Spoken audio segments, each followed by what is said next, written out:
Pour pousser un cran plus loin l'innovation au service de l'environnement, le quartier Saint-Vincent-de-Paul met en place la collecte de l'urine de ses habitants.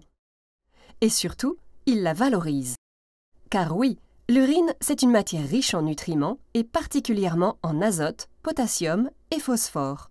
Or, aujourd'hui, nos urines rejoignent les eaux usées des égouts, c'est-à-dire toutes les eaux polluées par l'activité humaine. Elles subissent alors un traitement complexe et coûteux avant de pouvoir retourner à la nature.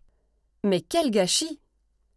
Car avec leurs nutriments, aujourd'hui traités au même titre que des polluants, nos urines ont tout d'une précieuse ressource. Pour les plantes, en effet, ce sont des éléments essentiels. C'est d'ailleurs ce qu'on trouve dans les engrais. Et des tests l'ont prouvé. Urine ou engrais industriels, même pouvoir fertilisant. Alors, est-ce qu'on ne pourrait pas transformer nos urines en engrais naturels? Eh bien, c'est justement ce qu'on se propose de faire à Saint-Vincent-de-Paul. Les engrais chimiques qu'on utilise actuellement nécessitent beaucoup d'énergie fossile pour leur production, comme pour arriver jusqu'à leur lieu d'utilisation. Pas très bon pour la planète, tout ça. Mais demain, on pourrait fertiliser les champs en utilisant nos urines. Ressources locales, inépuisables, ne nécessitant qu'un traitement léger.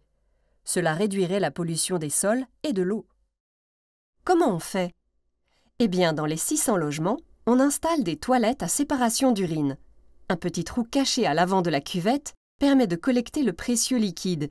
Il faut juste faire pipi assis. Et oui, même vous, messieurs. L'urine est évacuée par une canalisation spécifique avec chasse d'eau et siphon pour éviter les vilaines odeurs. Et tout le reste part vers le tout à l'égout. Attention toutefois, comme l'urine doit ensuite être traitée à l'aide de bactéries, il ne faut surtout pas mettre de javel dans les toilettes. On nettoie donc avec du vinaigre blanc, et c'est beaucoup mieux pour la planète.